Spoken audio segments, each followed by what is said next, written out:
तो अभी की बाबा की सभी ने मुरली सुनी है। बाबा ने कहा बाबा के साथ सबका बहुत प्यार है और प्यार है इसीलिए भाग भाग करके आते भी हैं। बहुत बाबा के साथ प्यार है, लेकिन बाबा ने कहा इसकी इम्तिहान लेंगे, परीक्षा लेंगे। अगर बाबा के साथ प्यार है तो उस समय उसको कैसे याद करते हैं, कितना समय बैठते हैं, कैसे बैठते हैं, उस समय पता चलेगा कि कितना प्यार है। क्योंकि प्यार तो है सबका।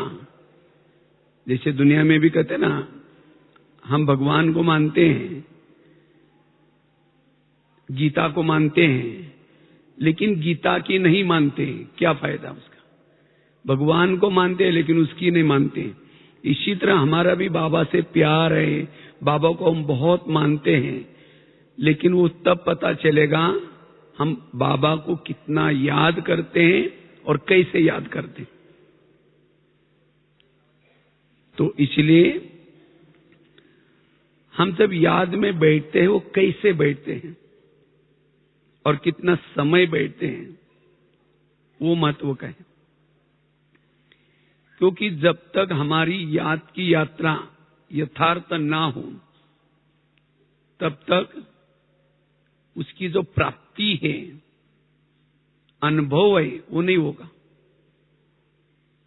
ये तो आज कई भाई बहने ज्ञान भी सुनते हैं, योग भी लगाते हैं, लेकिन तो भी उनके जीवन के जो प्रॉब्लम्स हैं वो प्रॉब्लम्स खत्म नहीं हुए। कईयों के प्रॉब्लम है हमारे संस्कार नहीं बदल रहे हैं, कईयों के प्रॉब्लम है आपस में जिनके साथ रहते हैं उनके साथ बनती नहीं है,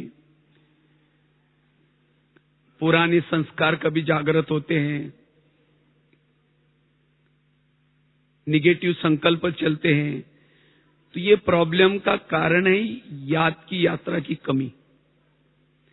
क्योंकि अगर हमारी याद यथार्थ है, योग यथार्थ है, इससे हमारा मनोबल बढ़ता है, आत्मिक स्थिति बनती है। जिसने यथार्थ याद किया, योग किया, उसके जीवन के सब प्रॉब्लम्स खत्म होंगे और वो प्रभु मिलन का आनंद ले सकेगा। बाबा ने कहा ना, संगम युग, आत्मा और परमात्मा का युग।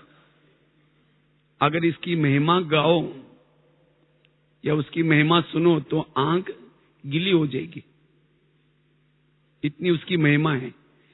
और ये योग की ही महिमा से पूरा शास्त्र भरे हैं, कितनी प्राप्तियां होती हैं, क्या क्या होता है। तो इसलिए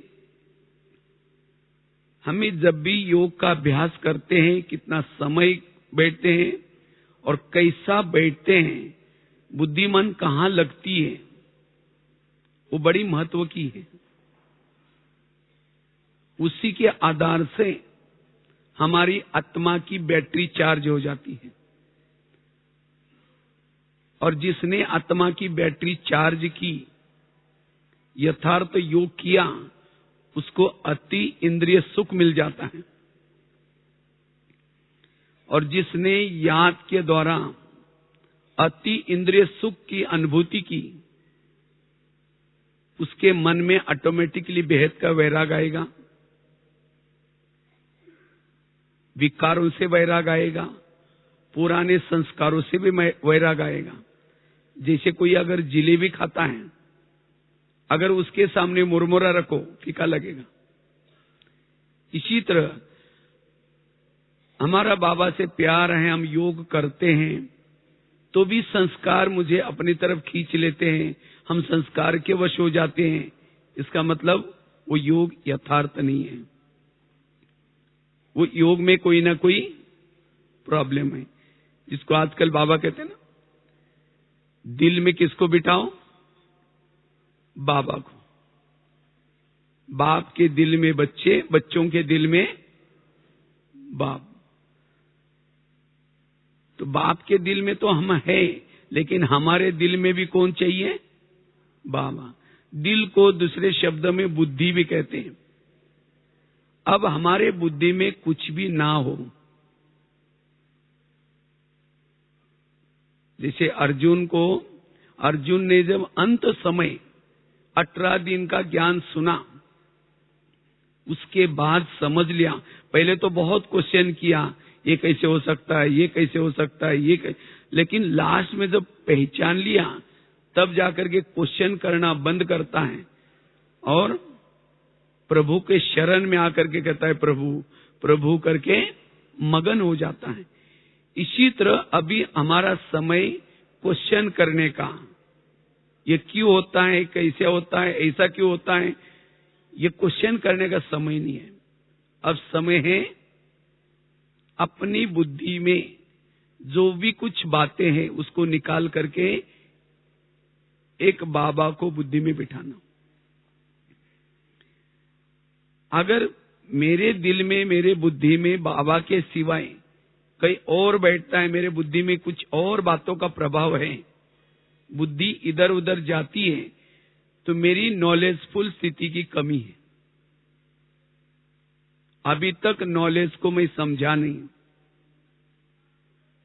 जिन्होंने नॉलेज को अच्छी तरह समझ लिया, उसके ही दिल में कौन बैठेगा?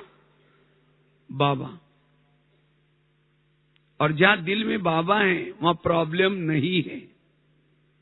अब दिल में बाबा को भी बिठाया समझते हैं और फिर भी प्रॉब्लम है। वो नॉलेज के आधार से बाबा को बिठाया, एक्चुअली अनुभव के आधार से नहीं बिठाया। इसलिए वर्तमान समय हमें यथार्थ याद करनी है, क्योंकि यथार्थ याद करने से ही हमारी सोल कॉन्शियस स्थिति बनेगी, आत्मिक स्थिति रहेगी। यथार्थ याद से ही हमारी ज्वाला स्वरूप स्थिति बनेगी। यथार्थ याद वाला ही सोमान में टिक सकता है, स्वधर्म में टिक सकता है। उसके जीवन में वैल्यूज, गुण दिखाई पड़ेंगे। सहनशीलता, नम्रता, धैर्यता, ये गुण व्यवहार में नजर आएंगे। अगर हमारे योग की कमी है, सहनशीलता नहीं आएगी, नम्रता नहीं होगी, धैर्यता नहीं होगी, ये गुण नहीं होंगे। और जिसके जीवन में गुणों की कमी है, वो जीवन में कई जगह पर असफल बन सकता है। इसलिए अगर मेरा बाबा से प्यार है, मैंने संगम को समझा है, आत्मा और परमात्मा के मिलन के महत्व को समझा है, इसीलिए मुझे यथार्थ याद करनी है। और जितना यथार्थ याद करते हैं, उतना अगर मेरे दिल में बाबा बैठा है, तो मेरे से जो रेडिएशन अर्थात वाइब्रेशन निकलेगा, उसी वाइब्रेशन से भी सेवा हो जाएगी। अगर बुद्धि के अंदर कोई बातों का प्रभाव है, कोई निगेटिव बातें हैं, तो मेरा रेडिएशन, मेरे वाइब्रेशन भी ऐसे निकलेंगे। वृत्ति निगेटिव, दृष्टि निगेटिव, दृष्टिकोण निगेटिव। इसलिए हम यथार्थ याद करना है। यथार्थ याद करने से हम सदा चार्ज रहेंगे, एवर रेडी रहेंगे, कर्मातीत कर्मेंद्रिय जित बन सकते हैं।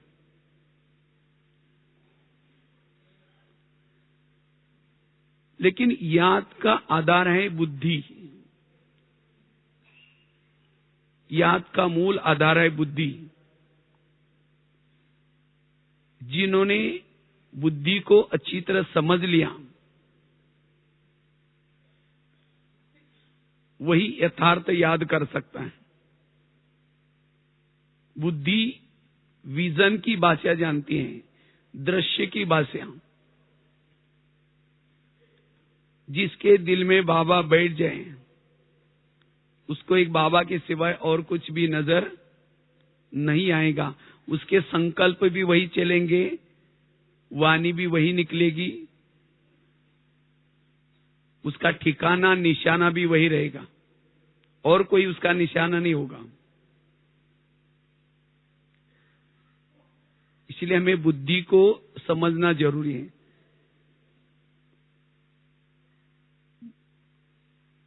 हमारे याद में हम बुद्धि को महत्व कम देते हैं, विजन को कम महत्व देते हैं, और जहां बुद्धि भटक जाती है, बुद्धि कहीं और है, मन कहीं और है, भले हम याद में बैठे हैं लेकिन वो यथार्थ याद नहीं होगी, क्योंकि शरीर बैठने से कोई ताकत नहीं आती। ताकत आएगी बुद्धि और मन जब बाबा के ऊपर होगा तुम। इसलिए यथार्थ याद करने के लिए हमें बार बार बुद्धि से बात करनी है, बुद्धि को अपने फेवर में लेना है,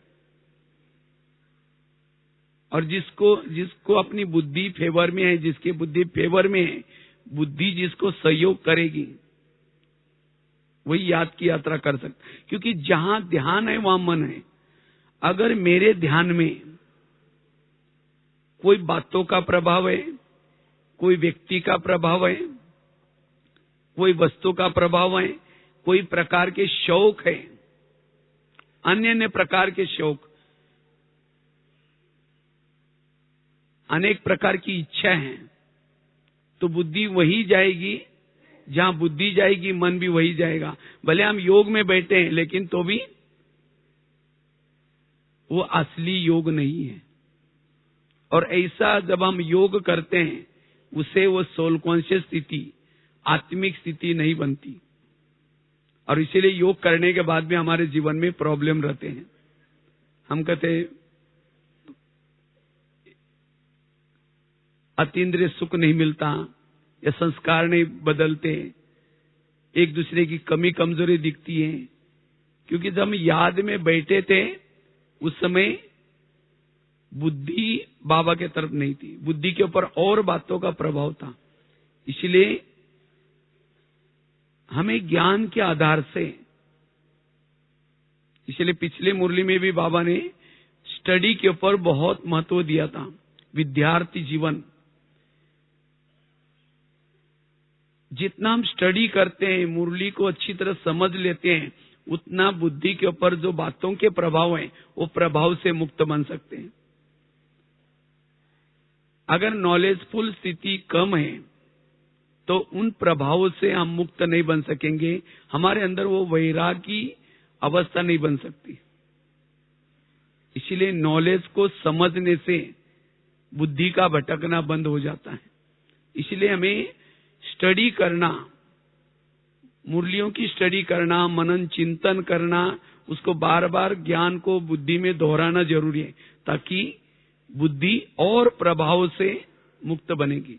जिसको आज भी बाबा ने कहा, जितना बिंदी लगाएंगे उतना बिंदुरु बन जाएंगे, अशरीरी बन जाएंगे, उतनी कमाई शुरू हो जाएगी। लेकिन बिंदी किसकी लगती है? नॉलेजफुल वालों की। जिसके पास नॉलेज के जितने पॉइंट ज्यादा हैं उतना वो पॉइंट स्वरूप बन सकता है, उतना अशरीरी स्थिति, विधेयी स्थिति, बिंद्रूप स्थिति, बीजरूप स्थिति बन सकती है। इसलिए नॉलेजफुल स्थिति से बुद्धि को हम अपने फेवर में ले सकते हैं, और जिसकी बुद्धि फेवर में है वही अपने दिल में बाबा को बिठा सकता है, और जिसके दिल में बाबा बैठा है उसके मन में भी वही थॉट चलेंगे, यथार्थ युग शुरू हो जाएगा। बाबा ने कहा भूलना मुश्किल लगना चाहिए, बाबा को कैसे भूले वो मुश्किल लग जाए।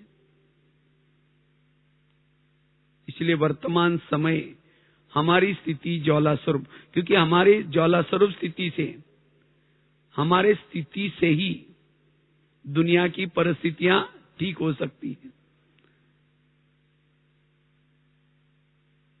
अब हमारे जन्म जन्मांतर के विकर्म विनाश करना है,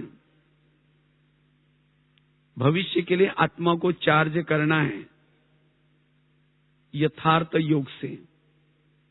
और अब समय कम है, कम समय में बाबा कहता अपनी स्थिति को बनाओ। स्थिति कैसी बनती है? योग से।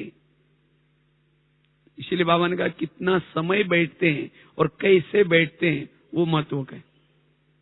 बैठ तो गए हैं, आंखें बंद करके बैठ गया, या बुद्धि रूपी नेत्र के सामने जिस बातों का प्रभाव है, किसी ने कुछ बोला, उस व्यक्ति का सामने चित्र है, मन में भी वही थॉट्स हैं, कहीं जाना है उसके बुद्धि के सामने विजन है, उसके थॉट्स हैं, वो अशरीरी स्थिति, वो बीजरूप स्थिति, वो बिंदुरूप स्थिति नहीं रह सकती।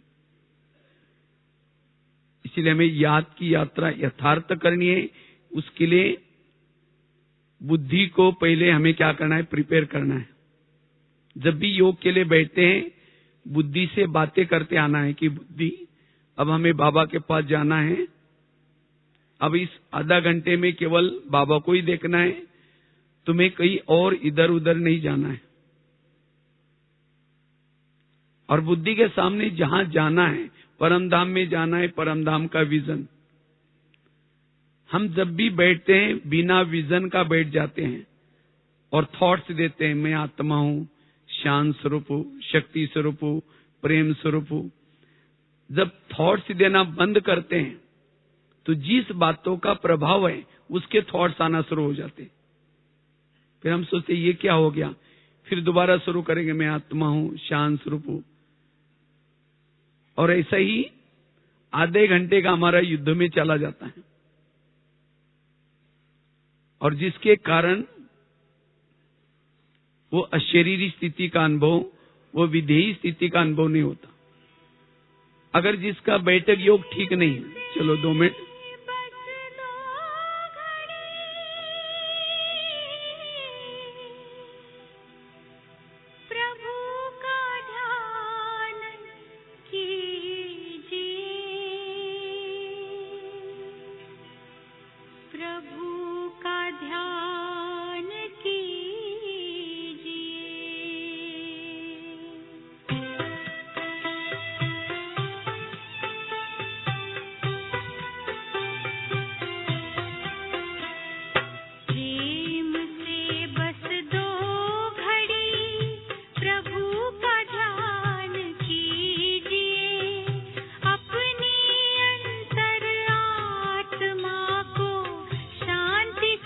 भर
बात चल रही थी, अगर हमारा बाबा से प्यार है तो हमें समय को भी निकालना है।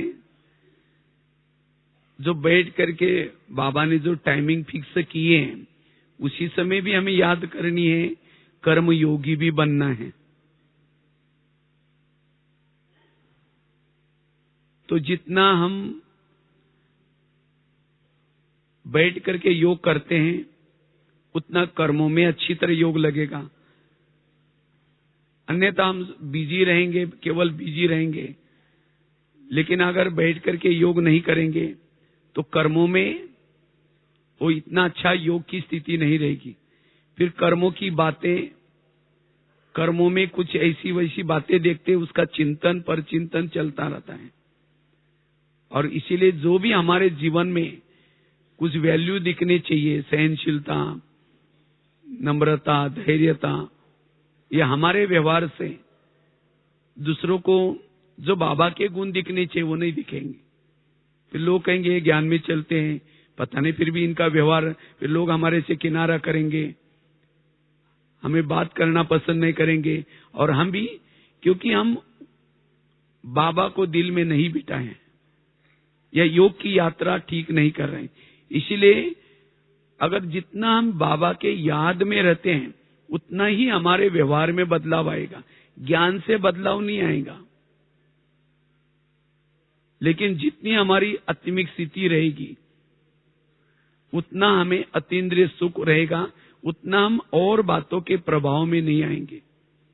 इसलिए हमें जो भी बाबा ने टाइमिंग दी है, तो टाइमिंग बाबा ने कहा ना, कितना समय बाबा से प्यार है तो अब कितना समय योग किया वो चेक करो। बाबा ने कहा मैं चेक करूंगा, इम्तिहान लेंगे। कैसे बैठते, बाबा चक्कर लगाता है जब भी अमृत वेला हम बैठते, कैसे बैठते देखने के लिए। अगर प्यार तो है लेकिन आंखें बंद करके बैठे हैं, प्यार है लेकिन बैठने का भी समय नहीं है, इसको क्या कहेंगे। इसलिए एक तो अमृत वेला का योग का समय बाबा ने जो दिया है, अगर बाबा से मेरा प्यार है तो मुझे उस समय उठ करके अच्छी तरह क्या करना है, बाबा को याद करना है। क्योंकि बाबा ही प्यारी सी प्यारी चीज है, तो हमें उठ करके याद करना है, लगन में मगन होकर के बैठना है। बाबा ने मेरे ऊपर कितना उपकार किए हैं, बाबा ने मुझे क्या से क्या बना रहा है, बाबा मेरा अमृत वेला भाग्य में लिखने के लिए आ रहे हैं, भाग्य लिख रहे हैं। तो इस स्मृति का स्विच चालू करके बैठना है। जैसे आजकल मोबाइल का जमाना है, मोबाइल को चार्जिंग करते हैं तो कैसे करते हैं, उसको केवल प्लग के पास रखेंगे नहीं, लेकिन उसकी 2 तारे प्लग में डालेंगे। प्लग के पास पहले लाएंगे, उसको दोनों तारे डालेंगे। एक तार डालने से भी वो मोबाइल चार्ज नहीं होता, दोनों भी तारे डाली जाती है। उसके बाद उसका बटन चालू करते हैं। इसी तरह शरीर भी हमारा एक मोबाइल है, आत्मा उसकी बैटरी है। वास्तव में योग में कोई हमें शरीर में ताकत नहीं आती, ताकत आती है आत्मा में। तो हमें अपने शरीर रूपी मोबाइल को यथार्थ जहां भी बाबा ने स्थान बनाया वहां पहुंच करके मन बुद्धि की तार बाबा में लगा करके स्मृति का स्विच चालू करके बैठना है। क्योंकि जितनी हमारी स्मृति गहरी उतना ही हमारे अंदर बाबा के प्रति प्यार उत्पन्न होगा। उस समय अगर हम विस्मृत होकर के बैठेंगे, वो लगन की अगन निर्माण नहीं होगी। इसलिए हमें स्मृति, जैसे चाय वाला अगर रात के समय ट्रेन जा रहे 2-3 बजे, वो चाय चाय करके झुटका नहीं लगाता है, वो जागृत होता है। उसको पता है कि 1 घंटे में मुझे इतना मिलने वाला है, अगर ये ट्रेन जाएगी, पास हो जाएगी, तो मेरी चाय बिक जाएगी, तो इतने पैसे मिले। उसको पैसे दिखाई पड़ते हैं, कमाई दिखाई पड़ती है। इसी तरह अगर मैं योग में बैठूंगा, योग करूंगा, तो 1 जन्म की मेरी कमाई होने वाली है। 1 जन्म का बाबा मेरा भाग्य में लिखने के लिए आया है। जितना इस स्मृति में बैठेंगे उतना हम यथार्थ याद कर सकेंगे। अब किसी के चेहरे पर कोई मेकअप कर रहा है, वो मेकअप जिसके चेहरे पर वो झुटका लगा दे, यहाँ का मेकअप यहाँ पहुंच जाएगा। इसी तरह हम योग में बैठ करके अगर नींद करेंगे, आंखें बंद हैं, तो ये प्यार की निशानी नहीं है। अगर प्यार है उसको देखते रहो, उससे बातें करो, प्यार की बातें करो। बाबा कहते हैं, बच्चे मैं रोज तुम्हारा भाग्य बनाने के लिए आता हूं, तुम्हें कुछ देने के लिए आता हूं। अगर कोई घर में आ जाए देने के लिए और हम घर का ही दरवाजा बंद करके रखे तो कैसा लगेगा? तो इसी तरह बाबा में हमें देने के लिए आता है, तो हमारा भी बुद्धि रूपी दरवाजा भी खुला, ये आंखें भी खुली, और साथ में बाबा का वो विजन सामने दिखाई पड़े। उस समय हमें और कुछ भी नजर ना आए। तो एक तो अमृत वेला का योग। अमृत वेला बाबा से दूर करने वाली बातें आएंगी, आलस और अलबेलापन आएगा। सोचेंगे रात को तो मच्छर काटे थे, थोड़ा सा 5 मिनट के लिए सो जाते हैं, थोड़ा सा देरी से सोए थे, 5 मिनट के लिए सो जाते हैं। आलस आएगा, बहुत आपको मीठा मीठा बोलेगा, लेकिन उस समय हमें आलस के साथ दोस्ती नहीं करनी है। आलस का त्याग, क्योंकि आलस और अलबेलापन को छठा विकार भी कहा जाता है। ये छठा विकार है, क्योंकि जहां आलस आता है वहां अलबेलापन आता है। जहां आलस और अलबेलापन दोनों आ जाते हैं वहां बहानाबाजी शुरू हो जाते हैं। देरी से सोए थे, फिर तबीयत खराब थी, ये थी। इसीलिए याद की यात्रा में बैठने के लिए हमें आलस का त्याग करके, अलर्ट होकर के, बुद्धि रूपी आंख खोल करके बैठना है। और उस समय विजन लेकर के, अगर समझो किसी ने कुछ बोल दिया, कुछ कह दिया, कुछ ऐसी बात है, अगर बुद्धि के ऊपर उन बातों का प्रभाव है, उस समय परम धाम तो नहीं जा पा रहे। वो परम धाम जाने के बजाय वो व्यक्ति नजर आता है, वो बातें नजर आती हैं। तो कम से कम जिस जगह पर आप बैठे हैं वहां से आप क्या करो, जैसे मधुवन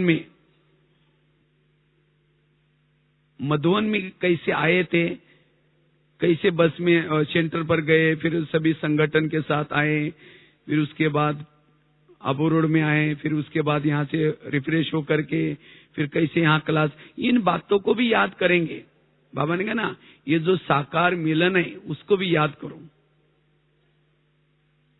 तो फिर यहाँ कैसे आते थे, फिर कैसे मधुवन में घूमने के लिए गए थे, फिर कैसे ओम शांति भवन में गए, उसके बाद पीस पार्क में गए, ये दृश्य को भी याद करेंगे। तो वहां जो आपके ऊपर प्रभाव है, जिन बातों का प्रभाव है, आप धीरे धीरे उस प्रभाव से दूर निकल आएंगे। उसके बाद फिर बाबा का दिन था, तो बाबा के दिन में डायमंड हॉल में हम आकर के बैठे थे। वो ब्राह्मण आत्माओं की उस सभा के बीच में मुझे भी प्रभु मिलन का चांस मिला। फिर सभी लोग बैठे, बाबा का आह्वान किया, बाबा का रथ आया, आते ही बाबा का आह्वान होते ही बाबा ने दृष्टि देना शुरू किया। फिर कैसे बाबा ने दृष्टि दी, उसके बाद फिर बाबा ने क्या क्या मुरली में कहा, अगर उस दृश्य को भी सामने लाओ तो भी आपकी बुद्धि यहां आ जाएगी। उसके बाद कैसे यहाँ के वातावरण को भी याद रखो। फिर कैसे तपस्या धाम गार्डन में गए थे, वहां से पीछे मुड़कर देखा, एक पहाड़ी पर ओम शांति लिखा हुआ है, तो हम वहां पहुंचे। वहां से ऊपर देखते ही जैसे मेरा साकार जो शरीर था, ये साकार शरीर भी प्रकाशमय हो गया।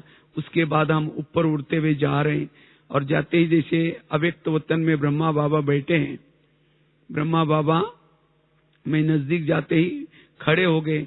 खड़े होकर के बाबा ने गले मिलाया, फिर नीचे बैठे, फिर पूछा कि बाबा बच्चे कैसे आना हुआ। तो बाबा हम मधुवन में आए थे, मेरा तो बहुत दिल था कि जैसे जानकी दादी जी गले मिलते हैं वैसे मुझे भी मिलने का मौका मिल जाए, लेकिन इतनी बड़ी सभा थी, उसमें तो असंभव था। तो बाबा एक बार मुरली में कहा था, आप अव्यक्त वतन में आओ, वहां तो किसी इतने लोगों की भीड़ नहीं है, वहां मैं तुमको गले मिलाऊंगा। तो इसी भाव से बाबा मैं आपके पास आया हूं। बाबा कहते ठीक है बच्चे। तो बाबा ने आपको क्या किया? गले लगाया। ब्रह्मा बाबा प्रकाश में शरीर में, फरिश्ते शरीर में, जैसे आपको गले लगाया, आपके प्रकाश में शरीर में इतना करंट दौड़ गया जो आप लाइट हाउस बन गए। फिर बाबा ने आपके मस्तक के ऊपर हाथ रखा, वरदान दिया और कहा कि बच्चे आज से तुम्हारे जो भी विकर्म है सब खत्म हो गए। ऐसे कहते ही आपको जो प्रकाश में शरीर वो भी गायब हो गया। आप एक बिंदी आत्मा बन गए और मैं आत्मा हजारों सुरेश भी शक्तिशाली हूं। फिर बाबा ने उस आत्मा को हाथ में लिया और पावरफुल बाबा दृष्टि दे रहे। दृष्टि देते देते मैं शक्तिशाली बिंदु आत्मा बाबा ने ऊपर उछाल दिया। मैं आत्मा परम धाम में पहुंच गई। परम धाम में जहां मेरा धाम है, शिव बाबा निराकार वहां रहता है, उसके नजदीक गए। नजदीक जाते ही बिंदु बाबा से जो शक्तियां निकल रही, किरणें निकल रही, मैं वहां पहुंचते मेरी जन्म जन्मांतर की थकान मिट गई। बस उस बात में खो जाओ। जो किसी ने आपको कुछ कहा था, कुछ बोला तो बातें भूल गई। इसी तरह हमें रोज जब योग करते हैं बुद्धि के सामने इस तरह से विजन, और जब इस विजन को सामने लेंगे तो बुद्धि में जो भी और बातें हैं वो चली जाएगी, और बुद्धि भी वहां, मन भी वहां। जैसे बुद्धि एक कैमरा का काम करती है और मन एक टीवी का काम करता है। जैसे कैमरे के सामने जो चित्र होता है वो टीवी में आता है, इसी तरह बुद्धि रूपी कैमरा जिस चीज को देखता है वही थॉट्स मन में चलते हैं। अगर आप भले योग में बैठे हैं, लाल लाइट चल रहे हैं, लेकिन अगर बुद्धि रूपी कैमरा कोई और बातों को देख रहे हैं तो आपके विचार भी वही चलेंगे।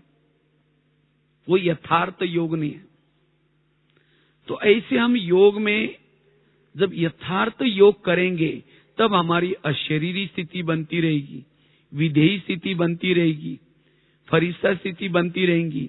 और उस योग का जो आनंद है, योग का जो सुख है, ये सुख के सामने और बातें हमें फीकी लगेगी और बातों के प्रभाव में नहीं आएंगे।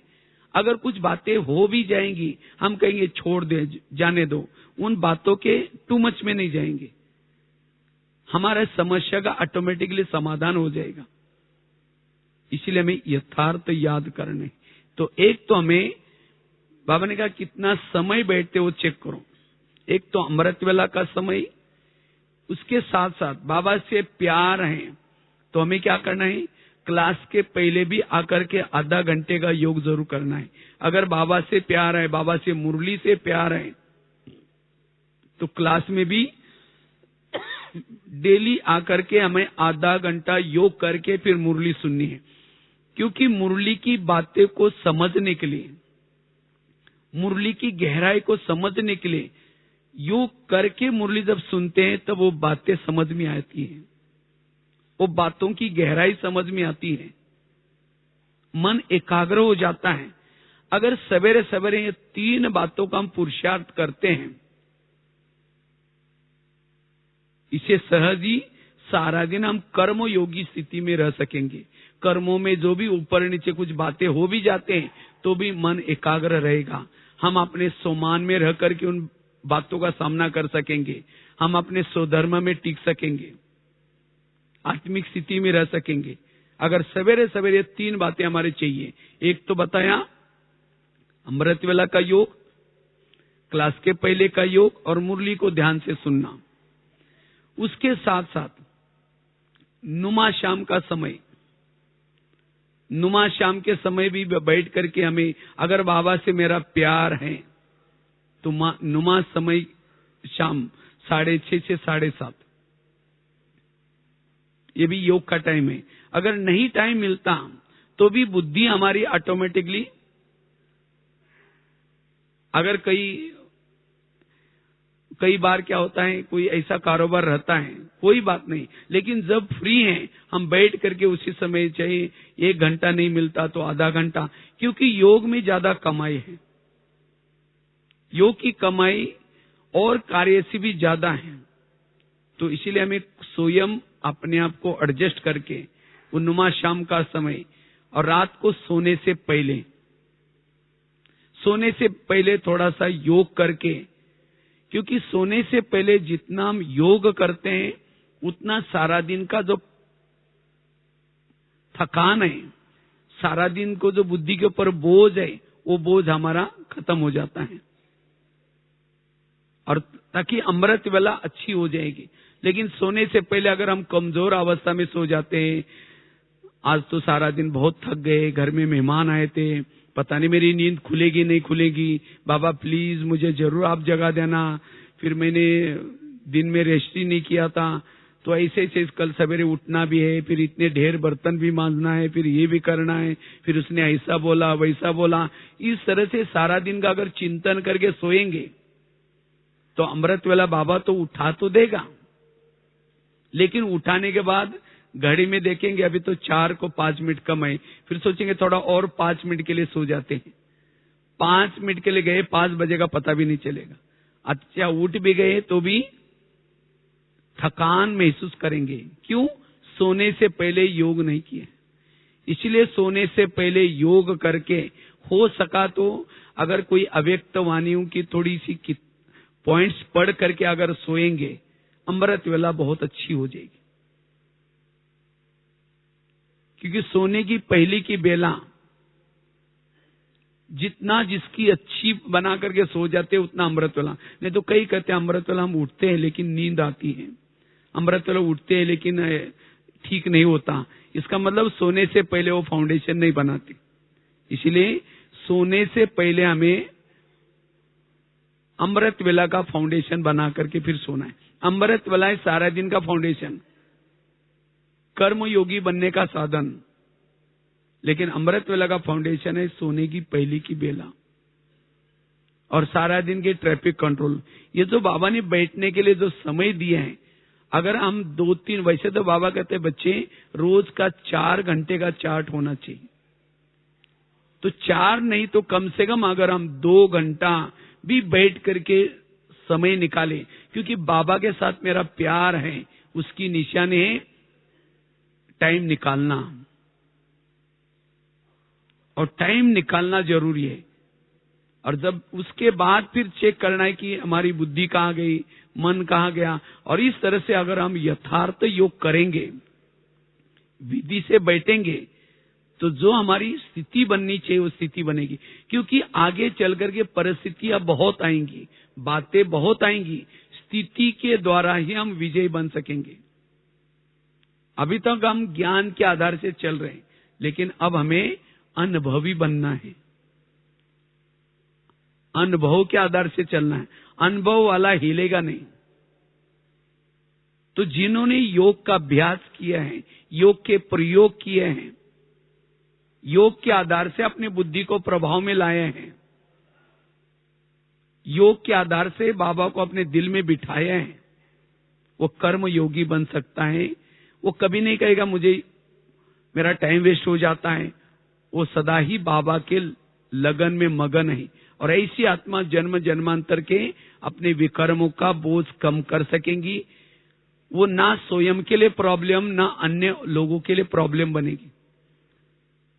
अगर मेरा योग यथार्थ है, मैं झुक करके रहूंगा, ना टकराऊंगा,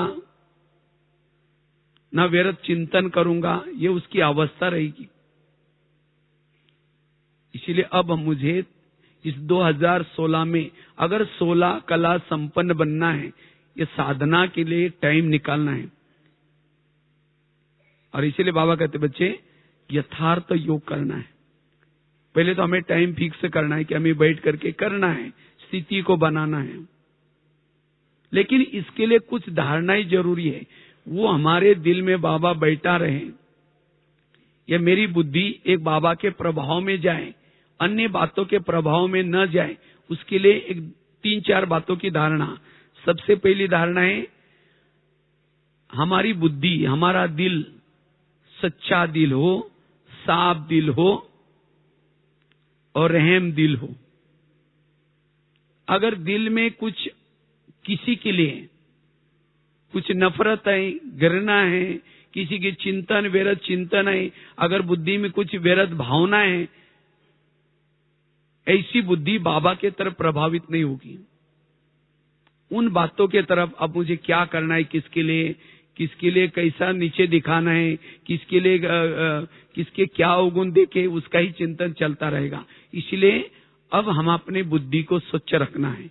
एक व्यक्ति के प्रति भी मेरी ना नफरत हो, ना घृणा हो, ना ईर्ष्या हो। क्योंकि अगर बुद्धि में है तो ऑटोमेटिकली वाइब्रेशंस भी वही होंगे, बोल भी वही निकलेंगे। और जहां बुद्धि उन बातों में प्रभावित है, ऐसे बुद्धि बाबा के तरफ प्रभावित नहीं होती। इसलिए और ये सब बुद्धि मैली क्यों बनती है? सच्चा दिल, साफ दिल, वो दिल खराब क्यों होता है? किसी की हम बातें सुन लेते हैं, किसी के बीते हुए व्यवहार को याद करते हैं, कोई परचिंतन की बातें, झगमुई की बातें हम सुन लेते हैं, तब जाकर के कान से सुनी हुई बातें मन में थॉट चलते हैं, और थॉट्स मन में चलते हैं, उसका असर बुद्धि के ऊपर पड़ता है और बुद्धि असोच्य बन जाती है। और जिसकी बुद्धि असोच्य है उसके दिल में बाबा, बुद्धि में बाबा कैसे बैठेगा? जब योग में बैठेगा, जो सारा दिन वो चिंतन किए हैं, बुद्धि बार बार गई है, वहीं बुद्धि जाएगी। इसलिए अगर हमें योगी बनना है, यथार्थ योगी बनना है, अपने बुद्धि को स्वच्छ रखना है। अब मुझे ना किसी का परचिंतन, ना किसी बातों में जाना है, क्योंकि अब समय नहीं है। इसलिए ना व्यर्थ बातों को रखना है, ना व्यर्थ चिंतन करना है। क्योंकि एक बार अगर किसी के प्रति आपकी भावनाएं खराब है, भावनाओं से वाइब्रेशंस निकलते हैं। अगर मेरी भावनाएं खराब है, आप कितना भी किसी के महिमा करो, पता चल जाता है इसका दिल, बुद्धि, इसके लिए कुछ ये है, खराब है। और क्यों बनी? और जब हम निगेटिव ऐसा चिंतन करते हैं, हमारी बुद्धि अस्वच्छ बनती है। जैसे आईने के ऊपर अगर धूल है, धूल वाले आईने में हम अपना चेहरा देख नहीं सकते, स्पष्ट चेहरा दिखाई नहीं पड़ेगा। पानी अस्वच्छ है, गंदा है, उसमें चंद्रमा स्पष्ट दिखाई नहीं पड़ता। इसी तरह परम धाम के परमात्मा को अपने बुद्धि में स्पष्ट देखना है। बुद्धि स्वच्छ चाहिए, मेरा दिल स्वच्छ चाहिए। अगर मेरा दिल अस्वच्छ है, इसका मतलब मैंने ड्रामा को समझा ही नहीं, ज्ञान को समझा ही नहीं, कर्म गति को समझा ही नहीं। जो नॉलेजफुल है वो एक व्यक्ति के प्रति भी अंदर नफरत नहीं रखेंगे, घृणा नहीं रखेंगे। अगर दूसरा मेरे साथ ऐसा व्यवहार कर रहे हैं, ये तो मेरे ही कोई कर्मों का हिसाब किताब चुकता हो रहा है, और वो जितना भी करेगा उतना मेरा कल्याण ही होने वाला है, मेरा अकल्याण नहीं होगा। इस तरह से नॉलेज की स्थिति से बुद्धि को स्वच्छ रखने की जरूरत है। और जिसकी जितनी बुद्धि स्वच्छ है, उसके दिल में बाबा बैठेगा। अगर हम ऐसी वैसी बातें सुन लेते हैं,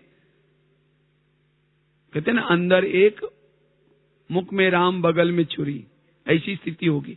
इसीलिए अगर मुझे निरंतर योगी बनना है, कर्म योगी बनना है, यथार्थ योगी बनना है, अपने दिल को स्वच्छ रखना है, साफ दिल रखना है। तब जाकर के बार बार बुद्धि बाबा के तरफ जाएगी।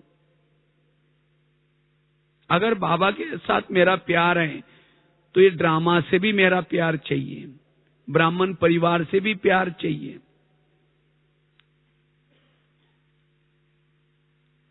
और तब जाकर के बुद्धि स्वच्छ रहेगी, और स्वच्छ बुद्धि वाला ही यथार्थ योगी है। अन्यथा माया क्या कर रहे हैं? बुद्धि के ऊपर अटैक करते हैं। जहां बुद्धि के ऊपर ही अटैक किया, सप्लाई लाइन ही कट हो गई, तो हम अशरीरी का अनुभव, विधेयी स्थिति का अनुभव नहीं कर पाएंगे।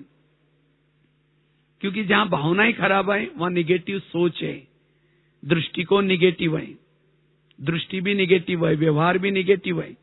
और जहां निगेटिविटी है वहां कर्म योगी की स्थिति नहीं है। सोमान में नहीं टिक सकेंगे, स्वधर्म में नहीं रह सकेंगे, आत्मा एकाग्र नहीं होंगी। और जिसके संकल्प विकल्प निगेटिव है वो कर्म योगी नहीं बन सकता। इसलिए अगर मुझे यथार्थ योगी बनना है, आज तक जो हुआ सब अच्छा हुआ, जिन्होंने मेरे साथ जो कुछ किया अच्छा ही किया, अब मुझे अपनी बुद्धि को स्वच्छ रखना है। 15 की बातें 16 में नहीं लानी है। साल तो नया चालू हो गया, लेकिन फिर भी हम वही बातें रटी पिटी अगर रखेंगे बुद्धि में और वैसे ही व्यवहार करते रहेंगे तो बाबा दिल में नहीं बैठेगा। क्योंकि अब बाबा को दिल में बिठाने का समय है। अब भागवत पूरा हो गया, गीता भी पूरा हो गई, अब महाभारत चालू होगा। इसलिए मेरे दिल में बाबा अगर होगा तो आने वाली परिस्थिति से मुझे गाइडेंस करता रहेगा, मुझे विजय दिलाएगा। इसलिए स्वच्छ दिल, साफ दिल, रहम दिल। दूसरी बात है आत्मिक स्थिति का अभ्यास। जितनी हमारी आत्मिक स्थिति होगी उतना, लेकिन आत्मिक स्थिति का आधार है नॉलेजफुल स्थिति। जितना नॉलेजफुल है संकल्प विकल्प नहीं चलेंगे, निगेटिव सोच नहीं चलेंगे। जितने भी जिसके विचार पॉजिटिव कम, उतनी आत्मिक स्थिति। और जितनी आत्मिक स्थिति है उतना सदा ही बाबा ही नजर आएगा। यहाँ की दुनिया की किसी की कमी कमजोरी व्यर्थ बातें दिखाई नहीं पड़ेगी। आत्मिक स्थिति से ही बाबा दिखता है, परम धाम दिखता है, बाबा दिखाई पड़ेगा, बुद्धि भी बाबा के तरफ जाएगी। तीसरी बात है अगर हमें योग की स्थिति को बनाना है, ईश्वरीय श्रीमत और मर्यादा। जितना ईश्वरीय श्रीमत और मर्यादा के प्रमाण चलते हैं उतना हमारी यथार्थ याद की यात्रा होगी। लेकिन क्योंकि बाबा हमें प्यार तब करेगा जब बाबा के श्रीमत से हमारा प्यार है। अगर श्रीमत से प्यार नहीं है तो बाबा कैसे प्यार करेगा?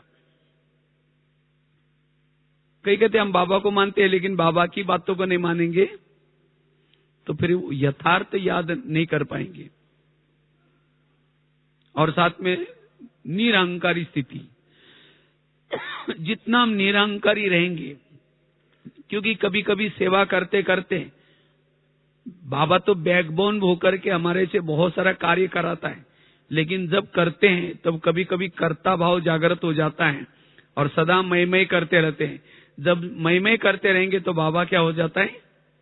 भूल जाता है। इसीलिए कोई भी कार्य में सफलता मिली, कुछ भी किया बाबा ने कराया, बाबा कराता है। तो जितना हम निरंकारी रहेंगे उतना हम यथार्थ योगी बन सकेंगे। अन्यथा अगर अभिमान का भूत अगर है दिमाग में तो सदा ही अपने ही गुणगान गाते रहेंगे, बाबा भूल जाएगा। इसीलिए सदा ही हमें कितनी भी सफलता मिली, क्योंकि हम देखा जाए तो लौकिक में कुछ नहीं थे, लेकिन बाबा के मदद से बाबा हमारा भाग्य बनाने के लिए हमारे जीवन में कोई कलाएं विशेषता भर देता है। ये प्रभु का प्रसाद है। लेकिन कभी कभी प्रभु के प्रसाद में हम अपना ही समझ लेते हैं तो योग के बजाय वियोगी बन जाते हैं। इसीलिए सदा हमें निरहंकारी, और निरहंकारी वालों की निशानी है अभिमान वालों को फीलिंग आएगी, संकल्प विकल्प चलेंगे, जोश आएगा, दूसरे की कमियां नजर आएगी। इसीलिए सदा निरहंकारी। निरहंकारी वाला हर जगह पर हर परिस्थिति में एडजस्ट होकर के रहता है। अगर मेरी किसी के साथ बनती नहीं, एडजस्टमेंट नहीं है, टकराव है, अभिमान है, अभिमान वाला टकराता है, और टकराने वाला योगी के बजाय वियोगी और समस्या प्रॉब्लम निर्माण करता है। इसलिए हमें निरहंकारी होकर के सारा दिन रहना है, ताकि योग में बैठेंगे बुद्धि बाबा के तरफ जाएगी। तो इस तरह से अगर ये 2-3 बातों को पर भी हम ध्यान रखते हैं, तब भी हम यथार्थ योगी बन सकेंगे। तो वर्तमान समय अगर बाबा के साथ मेरा प्यार है, तो बाबा के याद में हम कैसे बैठते हैं, कितना समय बैठते हैं और कैसे हमें स्थिति बनाते हैं, वो निशानी है। तो हमें अपनी याद की यात्रा को बढ़ा करके स्थिति बनाना जरूरी है। और स्थिति मेरी अच्छी है, स्थिति अच्छी है, उसकी निशानी निरंतर आत्मिक स्थिति का आत्मिक भान। इसलिए इस वर्ष में हमें अगर 16 कला संपन्न बनना है, अपनी स्थिति को समय निकाल करके, बाबा से प्यार है तो मुझे समय निकालना है और स्थिति को बनाना है। तो आने वाली परिस्थिति में हम विजय बनेंगे। हमारे साथ में सदा गुण और शक्तियां साथ रहेगी। हम अपने पुराने संस्कार को परिवर्तन कर सकेंगे और अपने व्यवहार से, अपने संबंध संपर्क से बाबा की प्रत्यक्षता करते रहेंगे। यही हमें पुरुषार्थ करना है। ओम शांति।